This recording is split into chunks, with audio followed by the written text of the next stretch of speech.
오늘은 고린도전서 15장을 읽게 됩니다. 문제가 많은 고린도 교회의 이 15장이 종합적인 진단의 결론입니다. 문제를 어떻게 해결할 것인가? 그 열쇠. 우리가 어떤 병이 발생했을 때 대학병원, 종합병원에 가서 종합진단을 받죠. 최고의 의사가 처방을 내린 겁니다. 사도 바울이라고 하는 그 사도로부터 오늘 이 교회의 문제를 어떻게 해결해야 되느냐, 그 열쇠를 말씀하는 것이 고린도전서 15장입니다. 오늘 우리가 묵상의 주제가 23절에 소개됩니다. 함께 읽습니다. 그러나 각각 자기 차례대로 되리니 먼저는 첫 열매인 그리스도요, 다음에는 그리스도 강림하실 때에 그에게 붙은 자요. 아멘. 우리가 흔히 고린도전서 15장 우리가 부활장으로 기억합니다. 우리가 부활 그러면 대개 두 가지를 염두에 두고 생각합니다. 첫째는 십자가에 못 박혀 죽으셨던 예수님의 부활.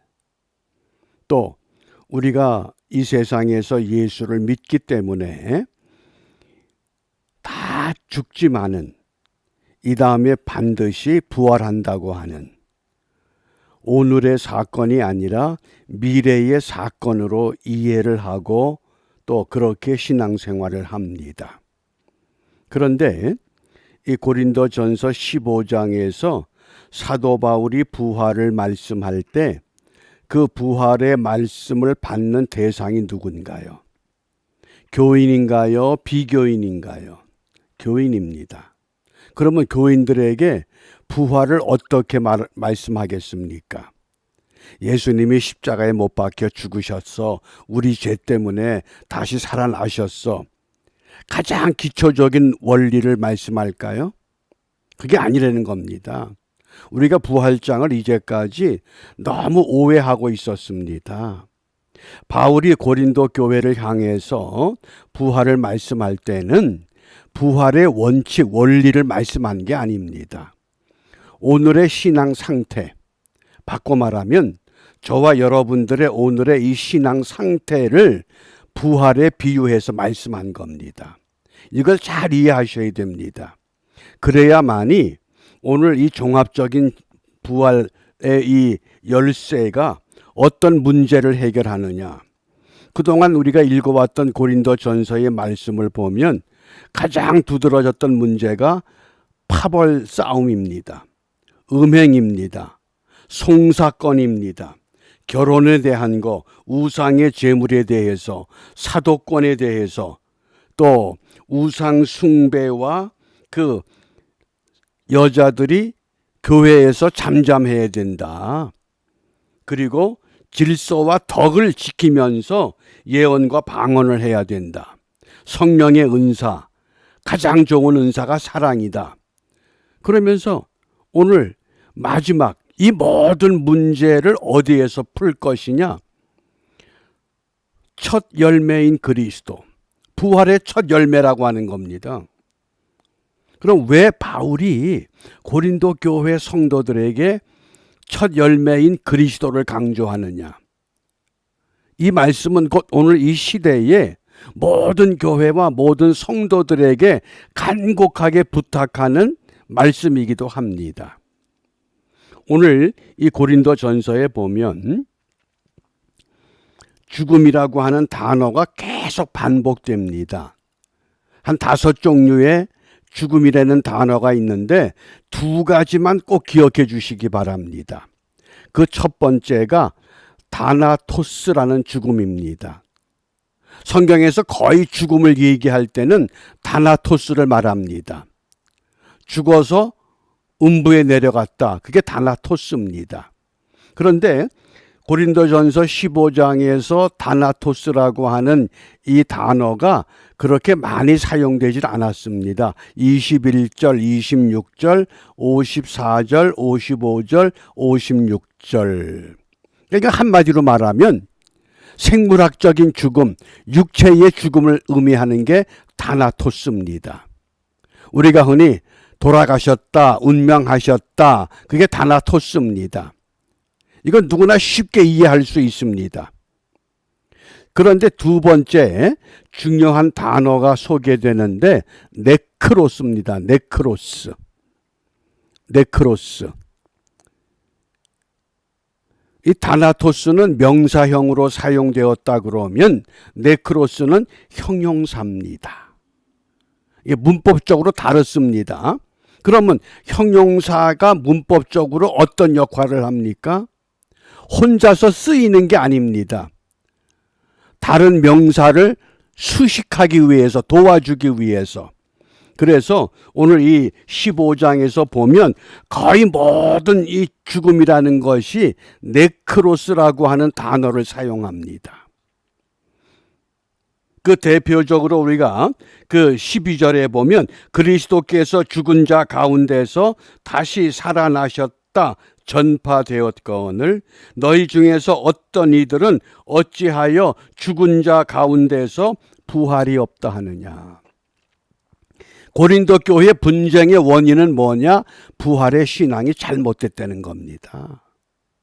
예수님이 부활한 건 분명히 역사적인 과거의 사실이며 지금 계속 부활하셨습니다.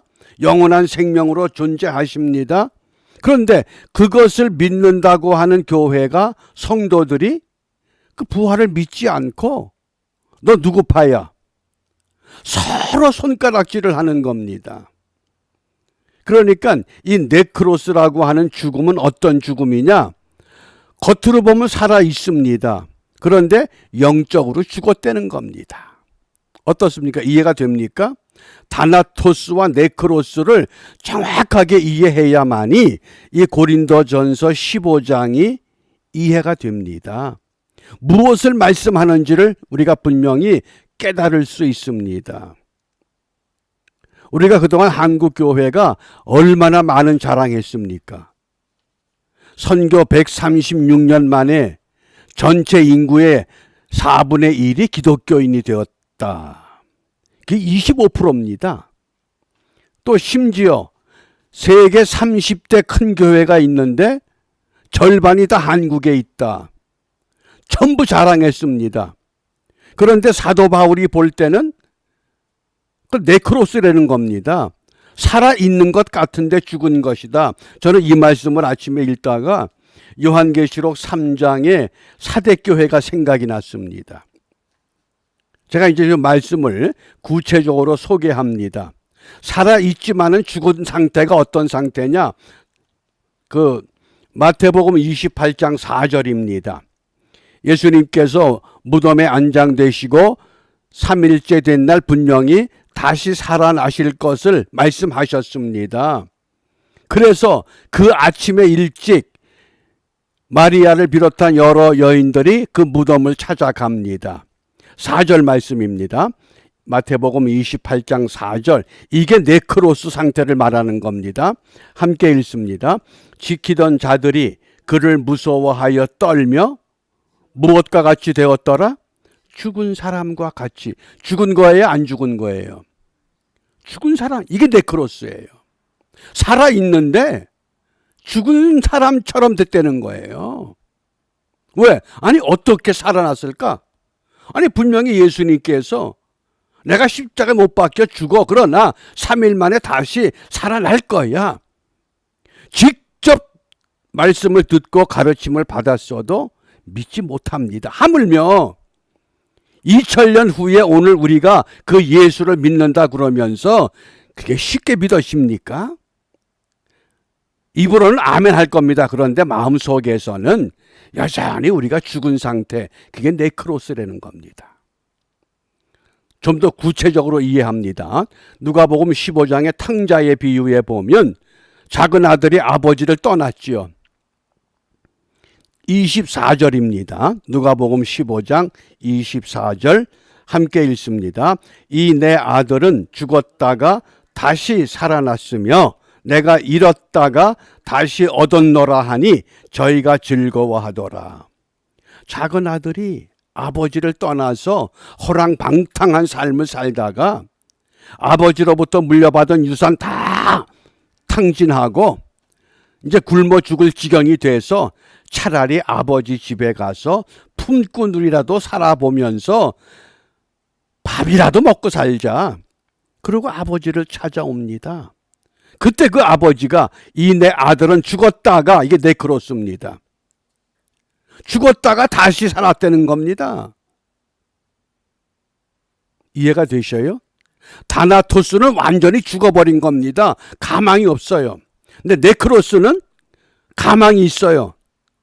그게 어떻게 가망이 있느냐? 32절에도 이 너의 동생은 죽었다가 살았으며, 예? 죽었다가 살았으며요. 오늘 바울이 이 고린도 전서 15장을 통해서 우리가 이제까지는 죽은 자처럼 예수 믿었는데 지금부터는 둘째 아들처럼 다시 일어서라는 겁니다. 그게 부활이라는 거예요. 그게 아스타시스라고 하는 부활의 의미입니다. 그래서 부활이라고 하는 이 헬라 단어, 이 단어의 뜻이 뭐냐? 가장 중요한 것이 말씀으로 똑바로 서라, 그 뜻이에요. 그게 부활이에요. 나 죽었다가 이 다음에 살아날, 아니에요, 그거에. 그러니까 오늘 이 시대에 매 주일마다 얼마나 수많은 말씀들이 선포됩니까? 말씀을 전하는 사람이나 말씀을 듣는 우리가 그 말씀을 듣고 똑바로 섭니까? 서지 못하거든요. 그게 네크로스 상태라는 거예요. 이걸 이 사도 요한이 반모섬에서 환상 가운데 7 교회를 보잖아요. 요한계시록 2장과 3장에 에베소 교회로부터 시작을 해서 서머나, 버가마, 두아디라, 예? 라우디게아, 사대, 그리고 이제 교회들을 쭉 열거하면서 칭찬을 받던 책망을 받던 요한이 강조한 메시지가 뭐예요? 귀 있는 자는 성령이 교회들에게 하시는 말씀을 들을지니라. 말씀을 들으라는 거예요. 그런데 그렇게 외쳤는데 그 7 교회가 지금 남아 있습니까? 유적같이 남아 있어요. 흔적만. 그러면 우리가 쉽게 뉴욕에서 제일 큰 교회다. 그 교회가 앞으로 20년, 30년 후에 남아 있겠어요? 흔적도 없을 겁니다. 그게 네크로스라는 거예요.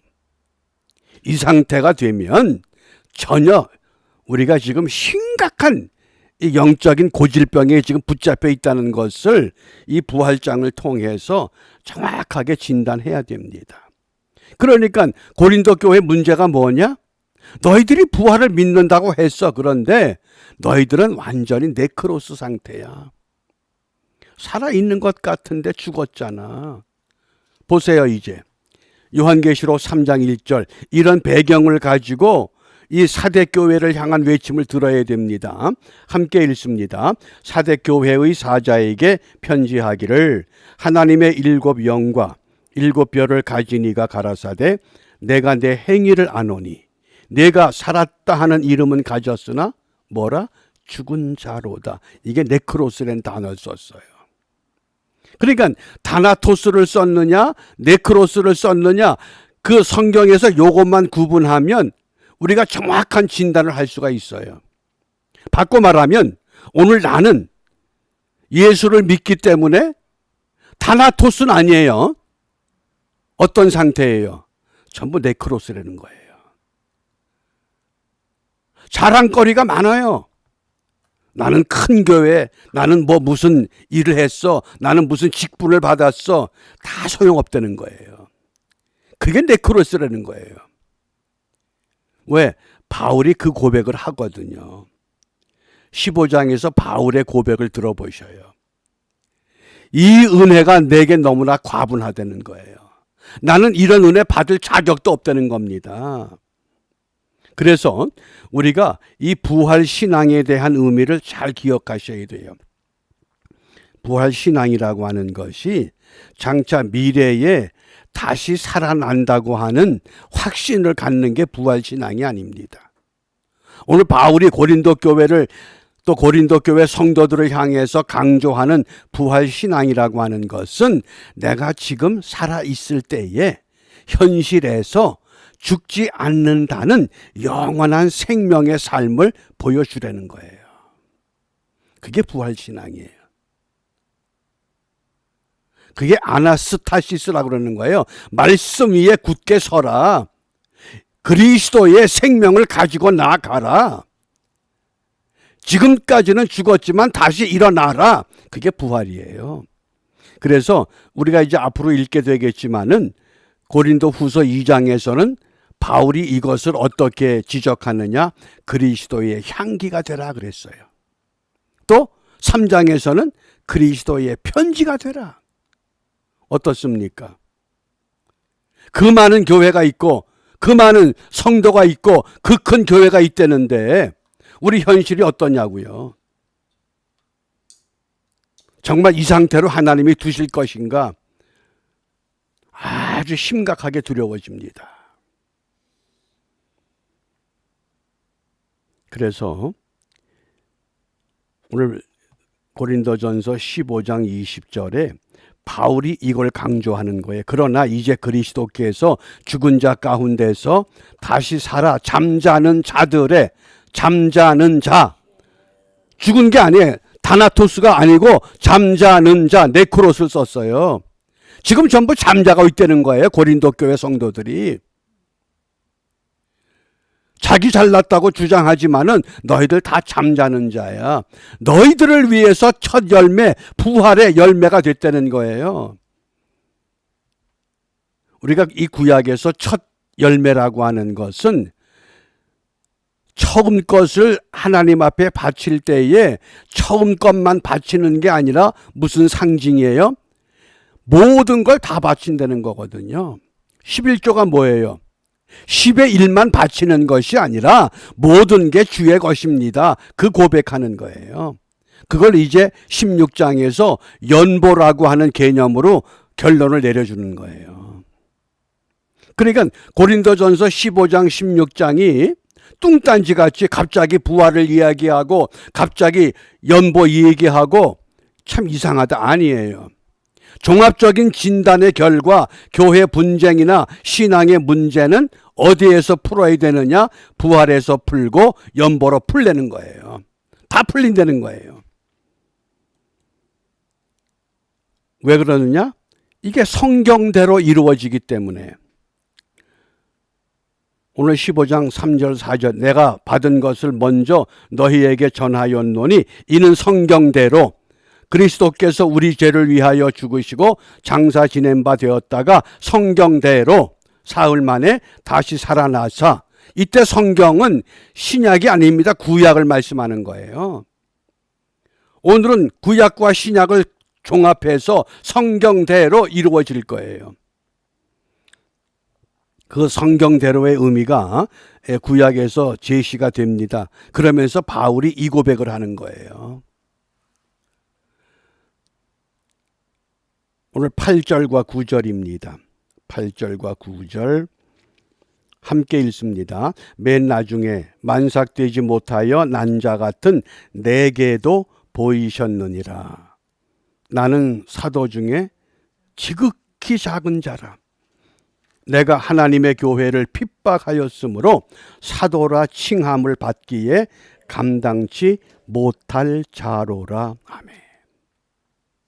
어떻게 나 같은 사람이 이 부활의 은혜를 받을 수 있고 이 부활의 이 은혜를 증거할 수 있느냐? 내가 너희들에게 이러한 신앙으로 교회를 세우도록 도와주었건만 너희들이 지금 무엇을 자랑하고 무엇 때문에 분쟁하고 무엇 때문에 부활의 신앙을 잃어버렸느냐? 지금 그 안타깝게 고린도 교회를 향해서 울부짖는 겁니다. 어떠셔요?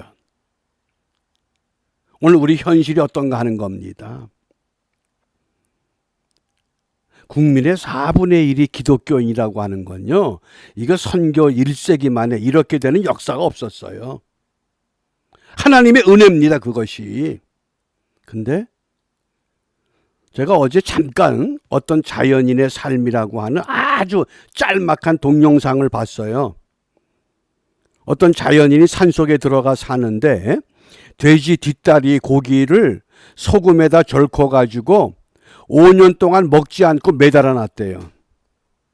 근데 5년 후에 그걸 내려서 썰어 보니까 상하질 않았더라는 거예요.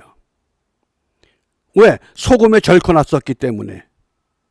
그러니까 겉은 5년 동안 뭐 공기에 바람에 먼지에 시커멓지만은 그걸 썰으니까요, 그 안에가 고기의 붉은 빛이 그대로 있더라고요. 어때요? 인구의 4분의 1이 25%가 기독교인이에요. 그런데 어떻습니까? 세상이, 우리 현실이. 뭐 좌파 때문에 무너진다고 할 정도가 됐잖아요. 왜 그래요? 쉽게 예를 들게요. 소고기 한 그림은 600g이에요. 600g에다가 4분의 1이면 150g이에요. 150g의 소금을 넣어보세요. 아무리 사막에 갖다 놔도 썩지를 못해요. 근데 지금 썩잖아요. 이제 망했다고 그러잖아요, 심지어. 왜 그래요? 교회가 부활 신앙을 잃어버렸다는 게, 그게 네크로스라는 거예요. 너희들이 지금 이 상태에 있다. 근데 이거를 어떻게 해결해야 됩니까? 분명히 사도 요한은 귀 있는 자는 성령이 교회들에게 하시는 말씀을 들을지어다. 그리고 뭐 하라 그래요? 회개하라. 회개하면 된다는 거예요. 그래서 오늘 우리가 기도할 때에 58절에 보면, 그러므로 내 사랑하는 형제들아 견고하며 흔들리지 말며, 견고하며 흔들리지 말며 항상 주의 일에 더욱 힘쓰는 자들이 되라. 유행 따라가지 말고, 큰 거 따라가지 말고, 정말 말씀에 붙잡혀서, 부활이라고 하는 것은 생명의 말씀에 바로 서는 게 부활이에요. 그래서 우리가 무엇을 기도하느냐? 부활 생명의 증인으로 이 세상에서도 천국인의 삶을 살아가게 하옵소서. 어떻게? 세상의 소금과 빛으로. 자기를 버리고 자기 십자가를 지고 그리스도의 향기와 그리스도의 편지로. 그러면 반드시 우리에게 소망이 있습니다. 소돔과 고모라가 악해서 망한 거 아닙니다.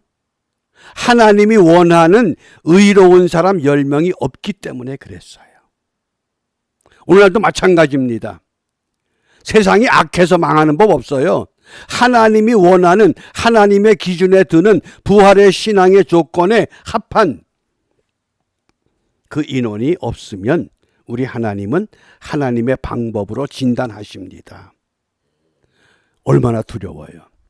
그러므로 우리가 오늘 이 하루 고린도전서 15장을 정말 믿음의 눈으로 읽고 요한계시록 3장의 사대교회를 한번 읽어보셔요.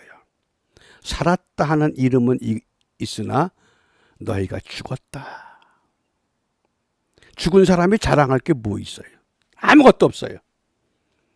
그래서 이 하루가 정말 우리가 부활의 신앙으로 다시 회복해서 생명의 말씀 가운데 우뚝 서서 그 말씀이 세워져 있으면 그게 세상의 이정표가 됩니다. 지금 세상의 방향을 다 잃어버렸어요. 그 영국의 유명한 철학자 비트겐슈타인이라고 있어요. 그분이 이런 이야기를 했어요. 신비로운 것은 세상이 어떠하다는 것이 아니다. 세상이 있다는 것이다. 이 세상이 있다는 것 자체가 하나님의 위엄이 있다는 거예요. 우리가 그 하나님 앞에 오늘도 부끄러움 없는 믿음의 삶을 결단하는 은총의 하루가 되시기를 바랍니다. 기도합니다.